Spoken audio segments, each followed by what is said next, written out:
చందు సాయి ఎలా మీ ఇద్దరు అప్పుడు వీడియోస్, అప్పుడు మీ ఇద్దరు రిలేషన్ రూమర్స్ అవన్నీ బాగా నడిచాయి. ఒకనొక టైంలో చందు సాయి కేసు అయ్యి జైలుకి వెళ్ళినప్పుడు నీ ఫోటోని వైరల్ చేయడం జరిగింది సోషల్ మీడియాలో. అవును, సిచ్యువేషన్స్ వచ్చాయి. ఎప్పుడైనా క్లారిటీ ఇవ్వాలనుకున్నావా? లేదు, ఎందుకంటే అక్కడ నేను లేను కాబట్టి. చూసా ఒక 5 thumbnails నేను చూశాను. బట్ అప్పుడున్న రూమర్స్ వల్లనే అలా ఇచ్చుకొని ఉంటారు, అది కూడా బ్లర్లో. బట్ ఆ బ్లర్లో తెలుస్తుంది క్లియర్గా నేనే అని. ఎందుకు ఇప్పుడు లేని దాంట్లో వెళ్ళి ఇన్వాల్వ్ అవ్వడం అని చెప్పి పెద్ద పట్టించుకోను నేను అలాంటి. ఎలాంటి పర్సన్? మంచోడే, క్లోజ్గా ఉన్న వాళ్ళ దగ్గర. అంటే పని ఉంటే కాల్ చేసి మాట్లాడి, ఎవరు పర్సన్ బట్టి బిహేవ్ చేస్తాడు బేసిక్, అంతే. ఓకే. లైక్ రీసెంట్ ప్రసాద్ బెహ్రాతో ఇప్పుడు యాక్ట్ చేసావా? ప్రసాద్ బెహ్రాతో యాక్ట్ చేయలేదు, but Prasad Behra was my colleague టమాటాలో. రీసెంట్గా ఒక ఇష్యూ జరిగింది, అమ్మాయిలు షూటింగ్స్ లొకేషన్స్లో ఇలా అని చెప్పి. అలాంటి పర్సనా? ఆయన సరదా మనిషి అని నాకు తెలుసు, బట్ అది అంత సీరియస్ వెళ్ళే వరకు ఎందుకైందో అని మేము కూడా అనుకున్నాము. బట్ ఓకే, అడిగి మాట్లాడావా ప్రసాద్? అంత క్లోజ్ కూడా కాదు. ఓకే. కమిటీ కూరలు చూసాక కాల్ చేశాను, చాలా బాగుంది యాక్టింగ్ అదంతా. చేయలే అలా నేను అలాంటి వాటికి కాల్ చేసి పాపం గుర్తు చేసి మాట్లాడలేను అనిపిస్తుంది నాకు. అది బ్యాడ్ సిచ్యువేషన్ ఉన్నప్పుడు. ఇప్పుడు ఎవరైనా ఫ్యామిలీలో ఏదైనా అయినా కానీ నేను కాల్ చేసి ఏం మాట్లాడాలో నాకు తెలీదు, సారీ ఇలా జరిగిందంట కదా అంటే తిరిగి గుర్తు చేసినట్టే ఉంటుంది కదా. బయట ఎప్పుడైనా కలిసినప్పుడు మళ్ళీ అసలు టాపిక్స్ తీయను నేను, అలాంటివి బ్యాడ్ సైడ్ నేను టచ్ చేయను. గుడ్, ఓకే, ఏడిపిస్తా కావాలంటే. కానీ బాగా క్లోజ్ ఫ్రెండ్కి అలాంటివి ఏమైనా అయిందనుకో బాగానే అలాంటివి ఏమైనా అంటూ ఉంటా, టాన్స్ వేస్తా. కానీ లేకపోతే అసలు టచ్ చేయను. ఖాళీ టైంలో ఏం చేస్తుంటావు నార్మల్గా? ఇప్పుడు 2 yearsలోనే 16 days షూటింగ్ అయిపోయింది. 16 days అంతే, 16 రోజులు షూటింగ్. మిగతా రోజులు ఏం చేసావు? ఆలనట్ రామచంద్రుడు అని ఒక మూవీ చేసా, అదొక 1 month షూటింగ్ అయింది. తర్వాత ఒక 3 international ట్రిప్స్కి వెళ్ళా. తర్వాత నిఖిల్ది స్వయంభూ మూవీ చేస్తున్నా, ఇంకేమవుద్దో తెలియదు యాక్చువల్లీ. అలానే గీతా ఆర్ట్స్లో ఒక మూవీ ఓకే అయింది. అవి అన్నీ అంతే, అన్నీ చెప్పేస్తారు, సెలెక్టెడ్ అంటారు, డేట్స్ వరకు వస్తుంది, బట్ డేట్స్ చెప్పే వరకు నేను వెయిట్ చేయాలి. ఇంకంతే. స్టార్టింగ్ పేమెంట్స్ ఇస్తారా? ఇవ్వరు. నీకు ఇప్పుడు నీకు చెప్పి నువ్వు బుక్డ్ అంటారు. ఒక షూట్ అయితే డేట్స్ కూడా చెప్పేసి మార్నింగ్ నేను రెడీ అయ్యి లొకేషన్ ఎక్కడండి రావాలి అంటే, సారీ అండి ఇవాళ లేదు మీ స్కెడ్యూల్, మళ్ళీ చెప్తామని అంటారు. తర్వాత సారీ అండి అసలు షూటే ఇప్పుడు లేదు, క్యాన్సిల్ అయిపోయింది, స్కెడ్యూల్ క్యాన్సిల్ అయిపోయింది అని చెప్తారు. ముందే చెప్పాలి కదండి అని అరుస్తా, కానీ ఇంక అంతకంటే ఏం చేయలేను. స్టార్టింగ్ డబ్బులు తీసుకోవచ్చు కదా. ఇవ్వరు. షూట్ అయిపోయి ఒక 100 సార్లు ఫాలో అప్ చేసే వరకు ఇవ్వరు. నీకు ఇవ్వరా? అందరికీ అంతే. కొంతమందికి మామూలుగా ముందే ఇచ్చేస్తారు. సో ఏదైనా నేనేం బిలీవ్ చేస్తా అంటే, ఇది నెగిటివ్గా వెళ్ళొచ్చు, బట్ చిన్న సినిమాకి పెద్ద సినిమాకి చాలా తేడా ఉంది. చిన్న సినిమాలో బాగా రెస్పెక్ట్ ఇస్తారు, క్యారవాన్స్ నుంచి ఫుడ్ నుంచి అసిస్టెంట్ వరకు, అండ్ పేమెంట్స్ ఎవ్రీ డే ఆ రోజు క్లియర్ అయిపోయే వరకు అంతా చాలా బాగుంటుంది. పెద్ద మూవీస్కి వెళ్ళినప్పుడు నేను అసలు పేమెంట్ ఎక్స్పెక్ట్ చేయను, పర్ డే 4,000 అయినా నేను యాక్సెప్ట్ చేస్తా, పేమెంట్స్ ఎక్స్పెక్ట్ చేయను, క్యారవాన్ ఎక్స్పెక్ట్ చేయను. బట్ ఆ డిఫరెన్స్ తెలిసిపోద్ది ఆబ్వియస్గా. అక్కడ అందరు పెద్ద ఆర్టిస్టులు ఉంటారు, వాళ్ళకి ఇంపార్టెన్స్ ఇవ్వాలి, తప్పదు. మేము కూడా వాళ్ళకి రెస్పెక్ట్ ఇస్తాం, మా పని మేము చేసుకుంటాం. కానీ బేసిక్ మేము ఏం ఎక్స్పెక్ట్ చేస్తామంటే పేమెంట్స్ టైంకి పడాలి. ఒప్పుకునేదే తక్కువకి అయినప్పుడు పేమెంట్స్ ఫాస్ట్గా పడితే ఇంట్రెస్ట్ వస్తుంది కదా మాకు కూడా. రోజు 1.5 hour ట్రావెల్ చేసి సిటీ అవుట్స్కర్ట్స్కి వెళ్ళి మళ్ళీ డ్రైవర్ వస్తే ఫస్ట్ మా దగ్గరికే వచ్చేస్తారు, పెద్ద ఆర్టిస్టుల దగ్గరికి వెళ్ళరు. ఫస్ట్ నన్ను పిక్ చేసుకొని మళ్ళీ రివర్స్లో సిటీకి వెళ్ళి వాళ్ళని పిక్ చేసుకొని వెళ్తూ ఉంటారు. నేను నా కార్లో నేను వస్తా అని చెప్పేస్తా ఉంటాను. అందుకే పెద్ద మూవీస్ నువ్వు చేసి రాలేనివి ఏమైనా ఉన్నాయా? గుంటూరు కారం. అవునా? చేసావు, మంచి రోల్ చేసావు. మంచి రోల్ కాదు, ఒక చిన్న రోల్. నేను అందరికీ తెలుసు మహేష్ బాబుకి చాలా పెద్ద ఫ్యాన్ అని. సో చూసాను కదా ఫోటో, నువ్వు అప్పట్లో నేను కూడా చూసాను ఆ ఫోటో. మహేష్ బాబుతో నువ్వు దిగావు, మహేష్ బాబు నీతో దిగాడు కామెంట్. అదే కదా, చెప్పు. సో అలా 5 times వెళ్ళాను ఆ మూవీకి, లుక్ టెస్ట్ కానీ ఆడిషన్ కానీ. ఫస్ట్ ఒక రోల్కి చెప్పారు ఏదో పెద్ద సీక్వెన్స్, అది లేదన్నారు. తర్వాత ఒక చిన్న దానికి పిలిచారు.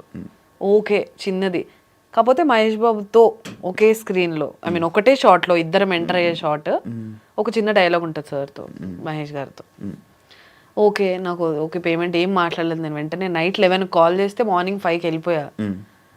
అప్పుడు పూజా హెగ్డే ఉన్నప్పుడు సీక్వెన్స్ అది. పూజా హెగ్డే గారు, సారీ గైస్, పూజా హెగ్డే గారు, మురళీ శర్మ గారు, మహేష్ బాబు గారు, నాది 4 మెంబర్స్ కాంబినేషన్ సీన్. చాలా ఎక్సైట్ అయిన, ఎక్కడా పెట్టలేదు, మేబీ దిష్టి తగిలేమైనా వద్దేమో అని. End of the day Pooja Hegde గారు వెళ్ళిపోయిన తర్వాత సీన్ లేదు. మళ్ళీ కుర్చీ సాంగ్ షూట్ రోజు పిలిచారు. ఒక వేరే నర్స్ రోల్ లాంటిది ఏదో ఉంది ఆ సాంగ్లో, అదే అతనికి ఇంజెక్షన్ ఇస్తారు కదా ఆ దానికి అని. ఓకేలే అదైనా ఓకే, చాలాసేపు ఒక 3-4 డేస్ అన్నారు. అన్ని డేస్ మహేష్ గారితో ఉండే అవకాశం మళ్ళీ ఎప్పుడు వస్తుందో అని చెప్పి దానికి కూడా వెళ్ళాను. బట్ ఆ రోజు కుదరలేదు, వేరే అమ్మాయిని తీసుకున్నారు. ఎందుకు క్యాన్సిల్ అయిపోతుంటాయి నార్మల్గా? ఎప్పుడైనా అబ్జర్వ్ చేసి ఎప్పుడైనా ఆలోచించావా? ఏం ఆలోచించలే. ఇంకా మహేష్ బాబు గారితో ఏ మూవీలు క్యాన్సిల్ అయ్యాయి? అలా ఏం లేదు. నేనేమైనా సమంతాన మహేష్ బాబు గారితో 10 సార్లు అవకాశం రావడానికి, ఇంక ఇప్పుడైతే రాజమౌళి ఆబ్వియస్ కుదరదు. వెయిటింగ్ కాకపోతే ఆ మూవీ కోసం. ఆయనతో చేస్తావా సినిమా? చెయ్యాలి, ఏదో ఒక రోజు చేస్తాను మహేష్ గారితో మూవీ. వైఫ్ ఆఫ్, దీని గురించి అసలు ఎందుకు చూడాలి అని అంటే సినిమా? ఈ మధ్యకాలంలో ఒక చిన్న మూవీ ల్యాగ్ ఎక్కువ అని కాదు, మేబీ మీకు 5 minutes ల్యాగ్ అనిపించవచ్చు అంతే. హోల్ మూవీలో చాలా స్క్రీన్ ప్లే బేస్డ్, ఎక్కువ ట్విస్ట్లు ఉండేది. ఏదైనా చూడాలనుకుంటే హ్యాపీగా చూడొచ్చు. ప్లస్ మీరు చూసినందుకు అసలు రిగ్రెట్ అయితే అవ్వరు. ఇప్పటి వరకు చూసిన వాళ్ళందరూ అదే చెప్పారు. నేను ప్రీమియర్ షోకి పిలిస్తే కొంతమంది రాని వాళ్ళు. నీకు నేను ఎక్కడ ఉన్నా, నేను బయటికి వెళ్ళాను, చెప్పాను నీకు ఆల్రెడీ. అయినా అమ్మో చెప్పు. సో ప్రీమియర్కి వచ్చిన వాళ్ళైనా, మూవీ ఇంట్లో చూసిన వాళ్ళైనా, ఇవాళ కూడా నాకు యాక్చువల్లీ రిలీజ్ అయిన రోజు కంటే నెక్స్ట్ 2 days తర్వాత నుంచి ఇన్స్టాలో మెసేజ్ రిక్వెస్ట్లో లైక్ hundreds of మెసేజెస్. వైఫ్ ఆఫ్ చూసాను, దివ్యగారు బాగుంది, ఇది బాగుంది, అది బాగుంది అని సెగ్మెంట్స్తో సహా చెప్తున్నారు.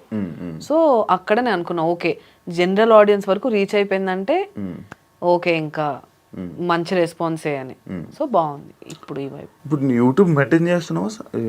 సత్యభామ ఇంకా ఉంది, అలానే ఛానల్ ఉంది. నేను ఇంకా వీడియోస్ అయితే ఇప్పటివరకు ఏం చేయలేదు. మళ్ళీ వీడియోస్ ఏం చేయట్లేదు, వ్లాగ్స్ అలాంటివి ఏం లేదు.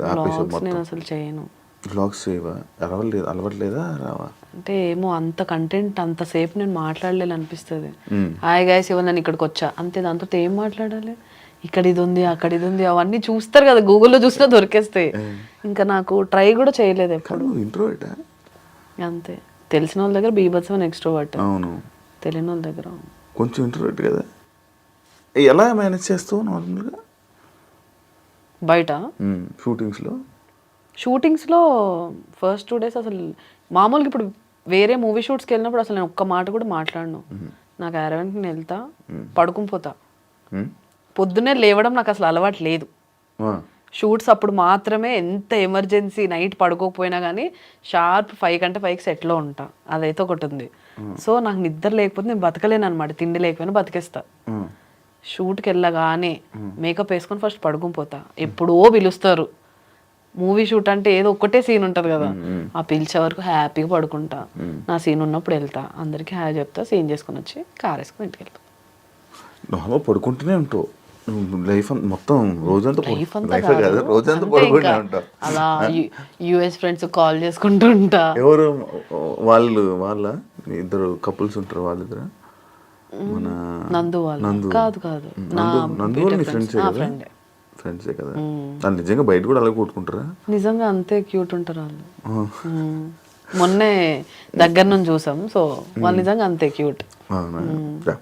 నేను పోస్టర్ చూసినప్పుడు నాకు డౌట్, మీ ఇద్దరు వైఫ్ అండ్ హస్బెండ్. అవును. ఒక దాంట్లో నువ్వు హ్యాపీగా కూర్చున్నావు, ఆయన డల్ ఉన్నాడు. ఒక దాంట్లో నువ్వు డల్ ఉన్నావు, ఆయన హ్యాపీగా ఉన్నాడు. ఏంటి? సో బేసిక్గా ఆయన ఒక ఎలా చెప్తారు, ట్రైలర్లో ఉన్నది ఏదైనా కూడా సైకో క్యారెక్టర్. ఆయన పెళ్లి చేసుకున్నాక నాతో హ్యాపీగా ఉండడు అనమాట. నన్ను ఏదో ఒకటి కొట్టడం, మీ ట్రైలర్లో చూస్తుంటే ఫ్రిడ్జ్లో పెట్టడం. ఆయన సైకో ఏంటి? అదే తర్వాత నా సైకోది ఏంటనేది నేను బయటకు తీసుకొస్తా. ఓకే సో అందుకు 2 వేరియేషన్స్ ఉన్నాయి ఇద్దరిలో. ఓకే కాదు నీ లైఫ్లో ఇలాంటి సైకో వస్తే ఏం చేస్తావు? నా లైఫ్లో నాలాంటి సైకో వస్తా, నీలాంటి సైకో కాదు, ఒక అబ్బాయి సైకో వస్తే ఏం చేస్తావు? కొడతావా? వదిలేసి వెళ్ళిపోతాను, పట్టించుకోను. ఎక్కువ స్ట్రెస్ తీసుకో, నేను ఏదైనా 2 రోజుల కంటే ఎక్కువ ఆలోచించను, ఎంత బాధ పెట్టే విషయమైనా. అనవసరంగా జుట్టు ఊడిపోద్ది మళ్ళీ నా టెన్షన్ వస్తే. ఏం పోయినా పర్లేదు, జుట్టు ఊడకూడదా? అదే కదా, అదే టెన్షన్ ఎక్కువ తీసుకోలేను అనమాట నేను. టెన్షన్ పడితే నాకు ఫస్ట్ తెలిసిపోద్ది. ఏం చేస్తావు టెన్షన్కి? రెమెడీ చెప్పు. సో నాకు ఒక బ్యాడ్ హ్యాబిట్ ఉందన్నమాట. టెన్షన్ ఇప్పుడు డ్రైవ్ చేసినప్పుడైనా, ఎక్కడైనా ఎవరైనా ఫోన్ చేసి లేట్ వెళ్తున్నా, ఏదో ఒకటి అలా మూవీ చూస్తున్నా సరే తెలియకుండా లోపల స్కిన్ తినేస్తా ఉంటాయి ఇలా. లోపల స్కిన్ తింటావా? ఇదేంటిది? అది నేను తింటున్నట్టు కూడా నాకు తెలీదు. ఇలా ఇలా ఇప్పుడు ఇంటర్వ్యూ స్టార్ట్ కాకుండా కూడా ఉన్నా కదా, అది టెన్షన్ అనమాట. శివ ఎలాంటి క్వశ్చన్స్ అడుగుతాడు అది ఉంది. సో టెన్షన్ వస్తే బేసిక్ గా చేస్తా. డెంటిస్ట్ దగ్గరికి వెళ్ళినప్పుడు వాళ్ళు చెప్పారు ఇదంతా ఒక యాంగ్జైటీ ఇది అని. యూట్యూబ్ లో కొంచెం రీసెర్చ్ చేసా, చాలా ఆపుకుంటా, చూయింగమ్ స్టార్ట్ చేసా కానీ అది బ్యాడ్ అని. అలా ఒక పీరియడ్ లో ఉంటుంది అది అలా కంటిన్యూస్. ఈరోజు తినేస్తే నెక్స్ట్ డేకి ఇదంతా మండుతూ ఉంటే కారం తిన్నప్పుడు లోపల కొరికేసుకుంటావు. ఎంతవరకు కొరుకుంటావు? పింక్ అయిపోతాయి లోపల అంతా తెలియకుండా అలా. అది ఇది ఫస్ట్ టైం తెలిసి విన్నా. ఇది నేను గోర్లు తింటారా? గోర్లు, అవును గోర్లు నాకు ఈ స్కిన్ సైడ్ స్కిన్స్ తినేస్తారు. నేను నాకు తెలియదు, నేను కొరుకుతాను అందులో ఒకటిని, ఇలాగే కొరుకుతాను సైడ్కి. అది ఓకే. లోపల లోపల ఎలా కొరికేసుకొని తినడం, అది ఎలా మళ్ళీ మధ్యలో ఒకరోజు పాజ్ ఇస్తే నెక్స్ట్ డే నుంచి ఆ హ్యాబిట్ ఉండదు.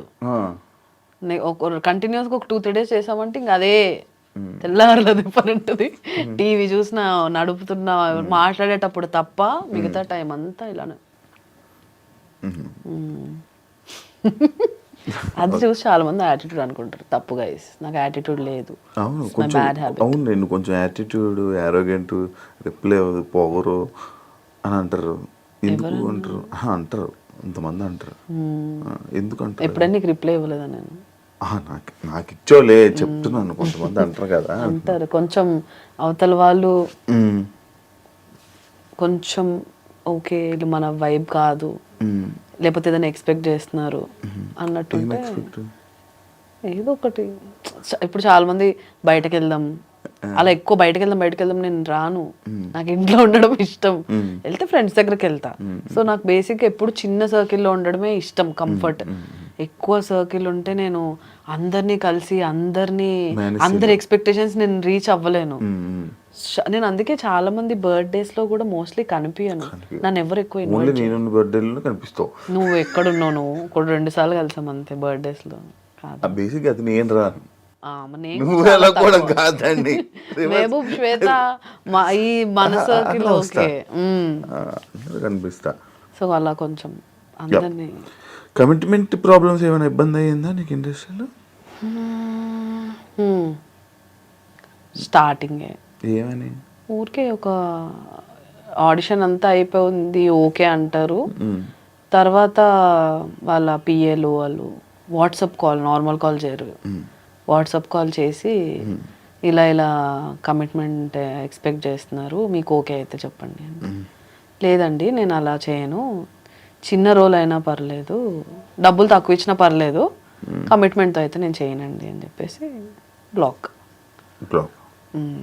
ఓ జరిగే అవుతాయా సిరీస్లోనే? యూట్యూబ్ అంత లేదు. యూట్యూబ్ అంటే నాదే కదా, ఇప్పుడు నా యూట్యూబ్ నాది, నేను హ్యాండిల్ చేసేది, నేనే ఆర్టిస్టులను తీసుకునేదాన్ని స్టార్టింగ్ లో. యూట్యూబ్ స్టార్టింగ్ లో లేదు. అప్పట్లో యూట్యూబ్ కి ఒక అమ్మాయి దొరకడమే చాలా గగనం. అప్పట్లో అసలు ఆర్టిస్ట్ లేరు యూట్యూబ్ కి ఎస్పెషల్లీ. సో అలాంటప్పుడు దొరికిందే ప్రసాదం. ఎవరు కొంచెం ఓకే ఈ క్యారెక్టర్ పుల్ చేయగలరు అనిపిస్తే వాళ్ళని తీసేసుకొని పెట్టేసుకునేవాళ్ళు, ఇన్ హౌస్ తీసేసుకునేవాళ్ళు. ఇప్పుడు ఫ్రీలాన్సింగ్ అంతా అందరూ బిజీగా ఉన్నారు కాబట్టి ఫ్రీలాన్సింగ్ త్రూ చేసుకుంటున్నారు. ఈ వైఫ్ ఆఫ్ గురించి ఏం చెప్పాలనుకుంటున్నావు? రెడ్ మార్కులు ఇచ్చారు, క్రైమా? నేను యాక్చువల్ చూడలేదు, చూస్తా. సో రెడ్ అంటే కొంచెం బ్లడ్ షెడ్ ఉంటుంది, కాకపోతే అది చేస్తున్నప్పుడు జనాలకి ఓకే చంపు కావాల్సిందే ఇది అన్నట్టు ఉంటుంది నాకు కింద నేను వస్తున్నప్పుడు నువ్వు వస్తున్నప్పుడు ఒక ఆయన పెద్ద ఆయనలే బాగానే ఉంటుంది ఒక ఆయన, ఈమె వైఫ్ ఆఫ్ లో అందరిని చంపుకొని వెళ్ళిపోతుంది ఆమెనా అని అన్నారు కింద ఇందాక. ఆమెనే అని అన్నాను నేను. ఏంటి చంపుకొని వెళ్ళిపోవడం అన్నీ? మూవీ చూస్తా అన్నావు కదా. అవును సర్లే చెప్పే కదా నాలో అదొక సైకో. బట్ దాని అన్నిటికీ ఒక రీజన్స్ ఉంటాయి. అదేంటనేది మూవీ చూస్తే అందరూ ఓకే ఇలా చేయడానికి, అమ్మాయి ఇలా చేయడానికి ఇదా రీజన్ అనేది ఒకటి క్రియేట్ అవుతుంది. అన్నిటికీ ఆన్సర్స్ ఎండ్లో ఉంటాయి. సో అదే వైఫ్ ఆఫ్ ఎందుకు చూడాలంటే, ఒక లో బడ్జెట్ పెద్ద ప్యాడింగ్ ఆర్టిస్ట్ లేకుండా అందరూ ఆల్మోస్ట్ న్యూ కమర్స్తోనే రాత్రి పగలు కష్టపడి చేసి ఇంతవరకు తీసుకొచ్చాం కాబట్టి, అండ్ స్టోరీ మెయిన్గా కంటెంట్ ఉంది, ఇవన్నీ పక్కన పెడితే కంటెంట్ ఉంది కాబట్టి తప్పకుండా చూడాల్సిన సినిమా వైఫ్ ఆఫ్. చూడండి, ఈటీవీ విన్లో స్ట్రీమ్ అవుతుంది గైస్. ఓకే థ్యాంక్ యూ, అందరూ చూస్తారు అండ్ ఆల్ ది బెస్ట్. ఇంకా చాలా మాట్లాడాలి, టైం వచ్చినప్పుడు మళ్ళీ మాట్లాడతాను దాని గురించి. నేను కూడా వెయిటింగ్, చూద్దాం.